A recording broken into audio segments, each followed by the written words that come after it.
사실 우리의 겉모습은 변하지 않을 재간이 있어요, 없어요? 예, 다 알면서도 그렇죠? 변하는 겁니다. 만약에 혹시 오늘 부부로 오신 분이 한번 잘 생각을 해보세요. 예, 남자들은 안 늙고 젊은 그대로 간직하고 있고 아내만 폭삭 늙는 거예요. 남자들 좋겠어요? 싫겠어요? 예. 그야 땡큐죠. 참 감사하죠. 이런 마음을 무슨 마음이라고 해요? 도둑놈 마음. 본인은 안 늙고 아내만 폭삭 늙으면 one more time 저에게 기회를 주시는군요. 이렇게 마음 먹으면 돼요, 안 돼요? 안 되는 겁니다. 그럼 거꾸로 생각을 해보세요. 남편은 폭삭 늙고 아내는 아주 그냥 점점 더 젊어지고 예뻐져. 우리 여성들 돼요, 안 돼요? 여성들도 안 된다 그러네. 나는 돼요 그럴 줄 알았어. 자, 그러면 부모는 늙지 않고 자녀들은 늙어가요. 어때요? 돼요, 안 돼요? 그러면 이렇게 결론을 지을 수 있겠죠? 늙어감은 불행한 것이 아니라 아름다운 것이다. 그렇죠? 여러분, 부모는 안 늙고 자녀들이 점점 부모님보다 더 늙어가면 어떻겠습니까? 남편은 안 늙고 아내만 늙어가면 어떻겠습니까? 아내는 안 늙고 남편만 늙어가면 어떻겠습니까? 우리가 함께 늙어감이 축복이라는 사실입니다. 그런데 이 늙어간다라는 것은 시간의 지배를 받는다라는 말과 똑같은 말입니다. 우리는 시간의 지배를 받고 살아갈 수밖에 없습니다. 5년 후에 10년 후에 저와 여러분들의 겉모습은 분명히 더 늙어갈 것입니다. 사도 바울이 이것을 어떻게 이해를 했냐면 이렇게 이해하고 있습니다. 고린도후서 4장 16절에 그러므로 우리가 낙심하지 아니하노니 우리의 겉사람은 낡아지나 우리의 속사람은 날로 새롭도다. 여러분, 겉사람이 낡아진대요. 우리의 겉사람이라는 것은 시간의 지배 아래 놓여 있구나. 그건 누구도 부인할 수 없어요. 그러면서 제가 무엇을 하나 쏘았냐면은 우리의 겉사람도 그렇게 시간의 지배를 받지만은 우리의 마음도 시간의 지배를 받는다는 사실에 쏘았어요. 사람의 마음은 시간이 지남에 따라서 어떻게 됩니까? 변합니까? 안 변합니까? 옆 사람에게 한번 물어보세요. 여보, 내 마음이 변했어? 안 변했어? 친구, 내 마음이 변했어? 안 변했어? 여러분은 어떻습니까? 예수를 처음 믿었을 때의 마음과 지금의 마음이 그대로 간직하고 있습니까? 여러분, 시간에 따라서 우리의 마음도 변하는 거예요. 제가 이렇게 이해했다라는 거예요. 우리의 겉사람도 변하기 때문에 그래서 사람의 마음은 시간이 지남에 따라서 변하는 거지 뭐 별 수 있나 이래 생각을 했거든요. 그래서 사도 바울은 그렇게 이해한 것이 아닙니다. 우리의 겉사람은 낡아지나 우리의 속사람은 날로 어떻게 된다? 새롭다. 이 말은 우리의 속사람, 우리의 마음은 시간의 지배를 받지 않을 수 있다. 시간의 흐름에 역행할 수 있다라는 말이에요. 그것이 기독교 신앙의 아주 깊은 정수라는 사실을 깨달았습니다. 여러분, 어떻게 사람의 마음이 변하지 않을 수가 있습니까? 사람의 마음 변하는 거예요. 그런데 변하지 않을 수 있는 비밀이 있는데 그것은 예수 그리스도 안에 있는 자. 너희는 이 세대를 본받지 말고 마음을 새롭게 함으로 변화를 받으라고 그랬거든요. 어떻게 마음이 새로워질 수 있습니까? 내가 작심한다고 해서 아니에요. 작심 삼일이에요. 아무리 결심해도 한 3일 지나고 나면 우리의 결심이 흐트러지고 우리의 마음이 변할 수밖에 없는데, 하나님의 성령이 저와 여러분들을 붙잡아 주시면 저와 여러분들의 마음이 하나님 저를 붙잡아 주십시오, 주님을 의지합니다, 성령님을 의지합니다, 야훼 하나님만을 의지합니다, 그렇게 작은 마음으로 간구하고 매달릴 때에 살아계신 하나님께서 저와 여러분들을 변함이 없는 마음으로, 새로운 마음으로 날마다 때마다 일마다 붙잡아 주실 줄로 믿습니다. 그것을 신앙이라고 이야기를 하는 것입니다. 어떤 사람이든지 처음 마음을 유지하는 것 불가능합니다. 아니, 어렵습니다. 그런데 우리는 그리스도 예수 안에 있으면, 성령의 나를 사로잡아 주시면 마음을 새롭게 할 수 있습니다. 처음 마음을 유지하고 간직할 수 있는 은혜를 덧입게 됩니다. 본문에 등장하는 아사라는 왕은 유대의 제3대 왕입니다. 여러분 잘 알고 있듯이 이스라엘을 세운 초대 왕은 사울입니다. 2대 왕은 다윗입니다. 사울과 다윗의 족보가 달라지는 거예요. 사울은 베냐민 지파 사람이고 다윗은 유다 지파 사람이에요. 그리고 다윗의 아들이 솔로몬입니다. 이 솔로몬의 아들이 누구냐면 르호보암이에요. 이 르호보암 때에 어른들의 말을 듣지 아니하고 이 젊은 사람의 말을 들으면서 폭정을 했기 때문에 여로보암이 반란을 일으킵니다. 그래서 르호보암에 속한 지파가 유다 지파와 베냐민 지파, 두 지파가 유다 나라를 세우고, 반란을 일으킨 10지파가 이스라엘이라는 이름을 그대로 계승하는데 그것을 북이스라엘, 남북 왕조가 시작이 되는 겁니다. 이 르호보암의 아들이 아비야라는 아들이고, 이 아비야의 아들이 본문에 등장하는 아사입니다. 그래서 남북 왕조를 이끌었을 때에 이 르호보암을 유다의 1대 왕으로 이제 카운트하는 거예요. 그러면 이 아사 왕은 몇 번째 왕이에요? 3번째 왕이 되는 것입니다. 이 아사 왕의 첫 출발은 매우 멋졌습니다. 정치적으로, 경제적으로, 신앙적으로 개혁하면서 이 유다를 새롭게 했습니다. 역대하 15장 12절에서 13절 말씀을 함께 읽습니다. 마음을 다하고 목숨을 다하여 조상들의 하나님 여호와를 찾기로 언약하고, 이스라엘 하나님 여호와를 찾지 아니하는 자는 대소남녀를 막론하고 죽이는 것이 마땅하다. 마음을 다하고 목숨을 다하고 여호와 하나님 찾기로 언약하고, 그렇게 하나님 중심의 신앙생활을 합시다. 심지어는 여호와 하나님을 찾지 않는 자는 죽이는 거예요. 무시하지 않습니까?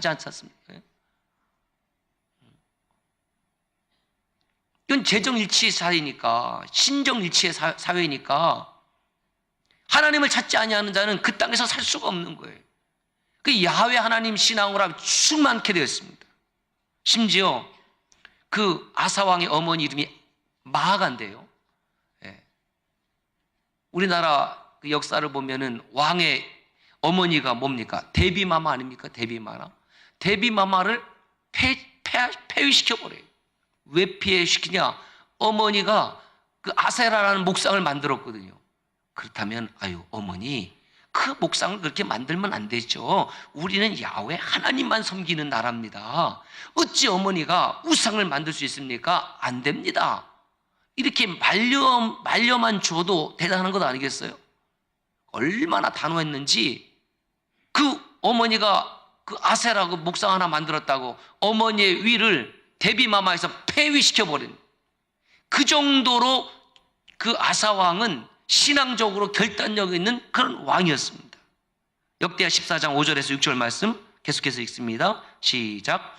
유다 모든 성읍에서 산당과 태양상을 없애매 나라가 그 앞에서 평안함을 누리니라. 여호와께서 아사에게 평안을 주셨으므로 그 땅이 평안하여 여러 해 싸움이 없는지라. 그가 견고한 성읍들을 유다에 건축하니라. 그러니까 하나님께서 이 아사 왕에게 무엇을 주셨다고요? 평안을 주셨습니다. 그래서 이 아사 왕 때는 20년 동안의 태평성대를 구가합니다. 하나님이 평안을 주셨기 때문에. 그런데 여러분, 우리는 삶이 평안하면 반드시 찾아오는 게 딱 하나 있어요. 그것이 뭐냐면 교만입니다. 삶이 평안하면 찾아오는 것이 있어요. 그것이 뭐냐면 게으름이에요. 여러분, 영적으로 게으른 것을 무엇이라고 하냐면 교만이라고 하는 거예요. 먹고 입고 쓰는 것이 문제가 없으니까 게을러져요. 기도하지 않습니다. 예배하지 않습니다. 제사 드리지 않습니다. 그러니 무엇을 잊어버려요? 야훼 신앙을 잊어버리는 겁니다. 하나님이 싫어하는 사람, 싫어하는 것을 넘어서 하나님이 대적하는 사람이 있으니 그 사람이 어떤 사람이냐면 교만한 사람입니다. 무엇을 교만하다고 하는 거예요? 영적인 게으름을. 무엇을 교만하다고 하는 거예요? 하나님을 찾지 않는 것을 교만하다고 하는 거예요. 무엇을 교만하다고 하는 거예요? 하나님을 찾지 아니했으니까 그 사람 스스로 어떤 위치에 올라가는 거예요? 하나님의 위치에 올라가는 겁니다. 우리가 이 아침에 하나님을 향해서 예배하는 것은 내가 하나님의 위치에 올라갈 마음이 없습니다. 나는 하나님이 아닙니다. 하나님은 야훼, 당신만이 나의 하나님이십니다 라는 고백이에요. 예배하지 않는다는 것은 나도 모르는 사이에 내가 하나님의 위치에 올라가 버리는 거예요. 이것이 영적인 교만함이고 영적인 게으름입니다. 여러분, 우리가 언제 교만해졌습니까? 저와 여러분들은 교만하지 않습니까? 교회의 중직자가 되기 전에는 교만한 사람이 별로 없습니다. 집사 때는 교만한 집사님 별로 없어요.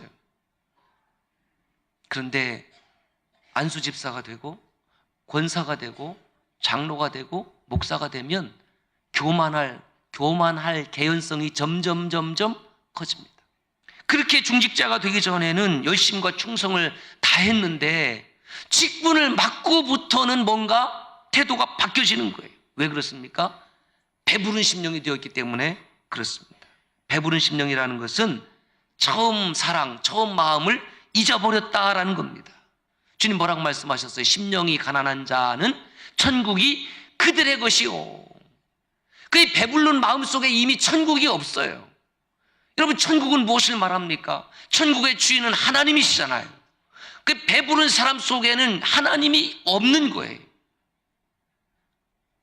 마음으로 가난하고 영으로 가난해야지 목마른 사슴이 시냇물을 찾듯이 하나님을 찾는데 이미 목사가 되고 이미 장로가 되고 이미 권사가 되고 이미 안수집사가 되고 나니까 더 이상 하나님을 찾지 않는 겁니다. 이것이 무서운 죄야. 무서운 죄. 다 됐다고 생각하는 거예요.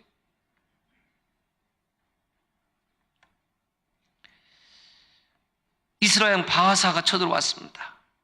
그러나 아사는 의지하지 않습니다. 그리고 북이스라엘의 북쪽에 있는 다메섹의 아람 왕을 의지해서 자기 성전에 있는 금은보화를 빼다가 뒤로 받치고 왕궁에 있는 금은보화 빼다 받치고 왜? 저 북이스라엘 좀 어떻게 해달라고.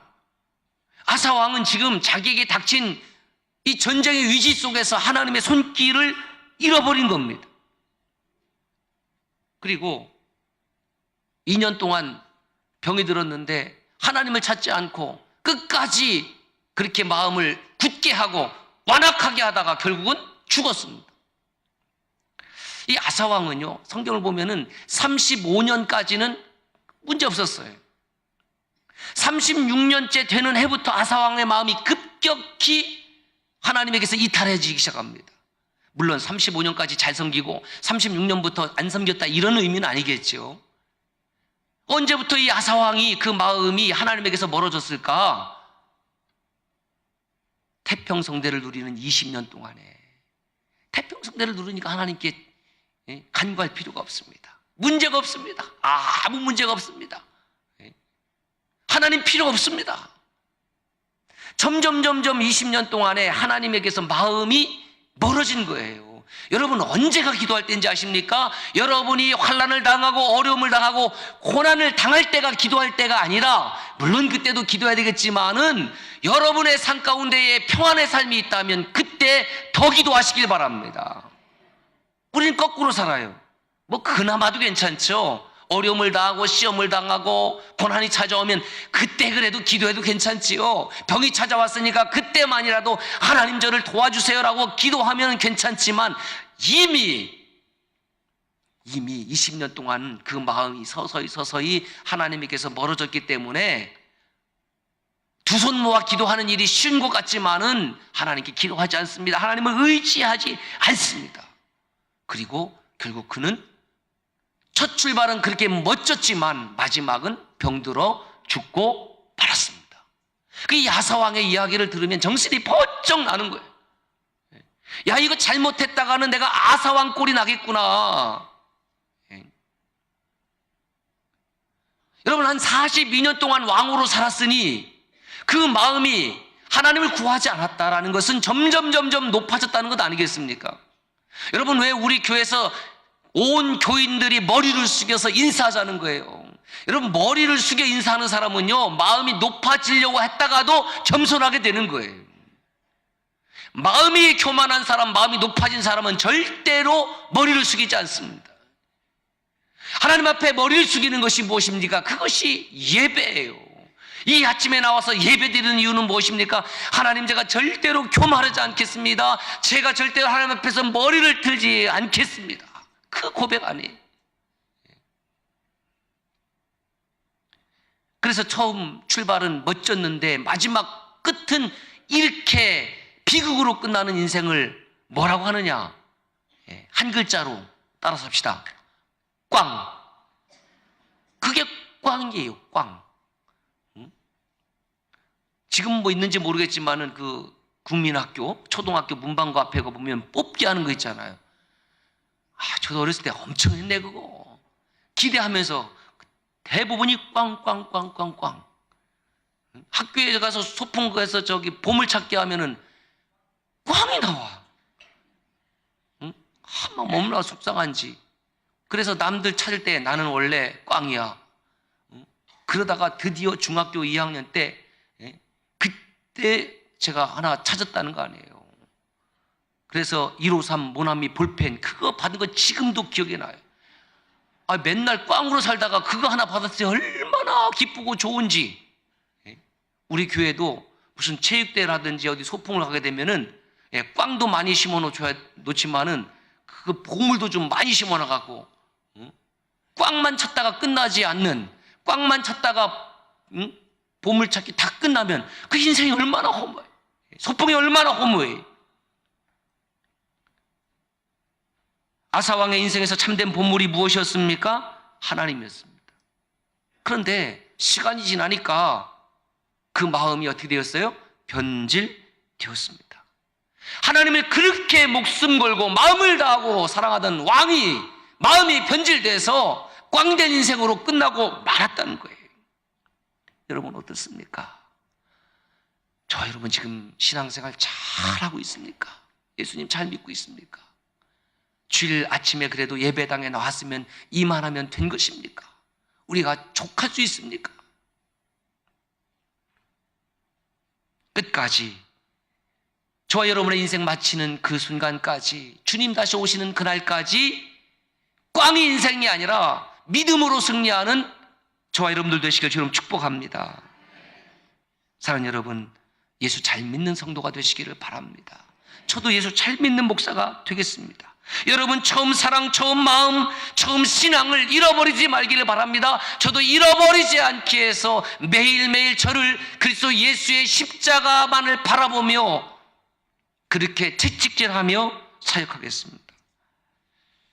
아사왕처럼 왕 노릇하다가 마지막에 병치레하고 죽는다고 하면 이 인생이 도대체 무엇이냐라는 거예요. 41년을 왕 노릇 해봤자 아무런 소용이 없는 거예요. 수십 년 권사, 수십 년 장로, 수십 년 목사 했다 할지라도 하나님 앞에 갈 만한 믿음이 없다고 하면은 이거는 심각한 문제 아니라는 거예요. 아니냐는 거예요. 어떻습니까?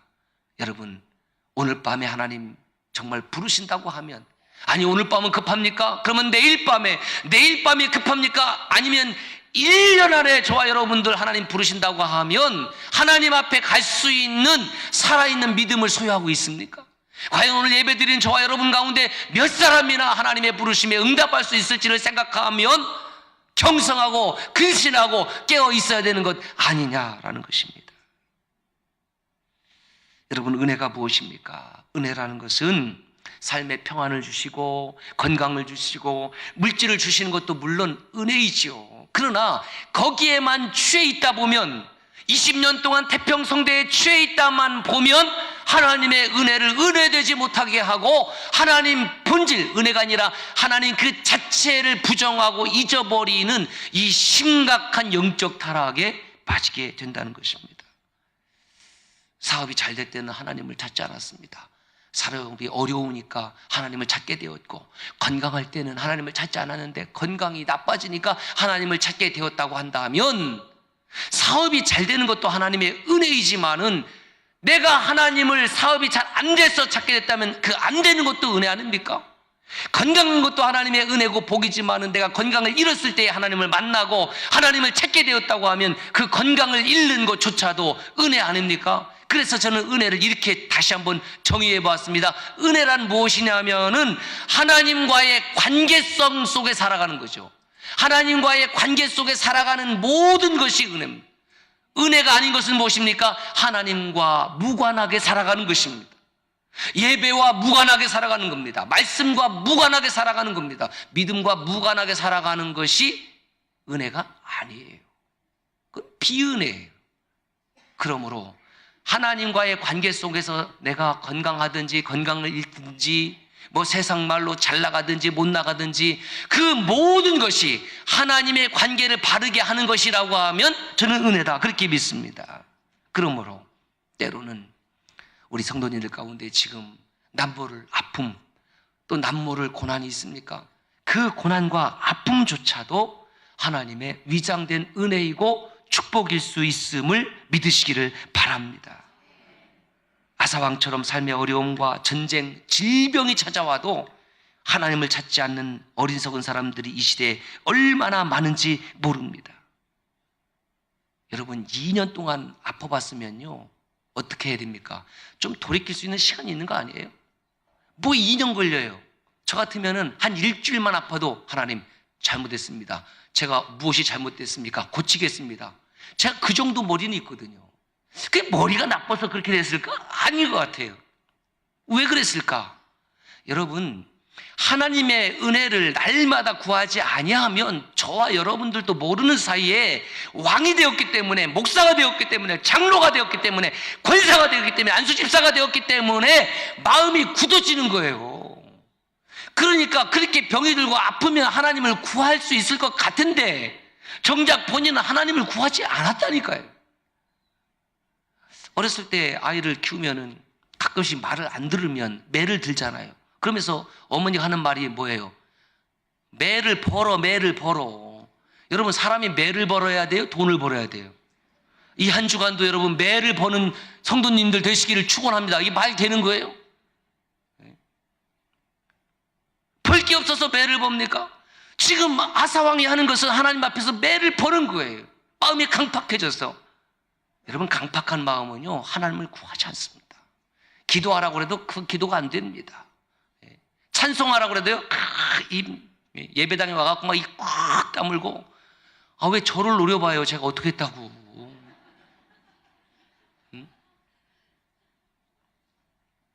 바로 왕을 보십시오. 10가지 재앙을 두드려 맞지 않습니까? 자, 10가지 재앙이 여러분 가운데 임하면 몇 가지 두드려 맞으면 하나님께 돌아올까?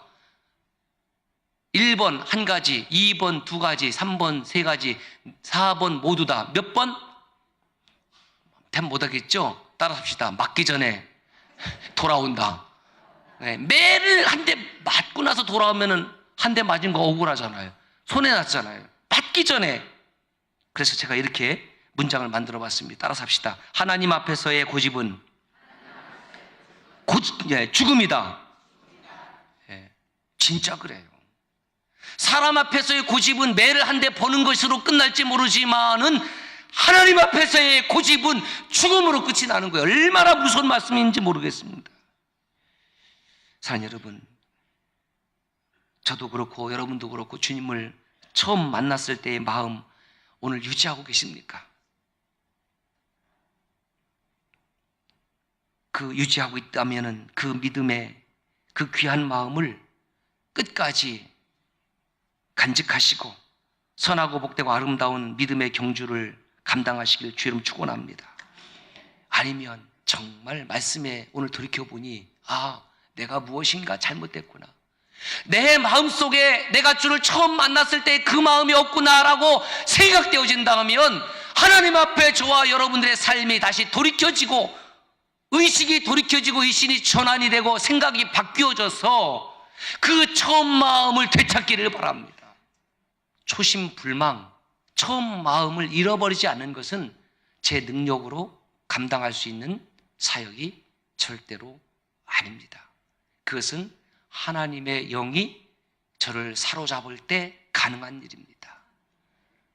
처음 그 마음 가지고 목회를 마치는 그 순간까지 변함없이 하나님을 사랑하고 성도를 섬기는 일에 전념할 수 있도록 여러분들을 위해서 기도해 주시고 더불어 함께 초심불망의 성도들 되시기를 주의 이름으로 축원합니다.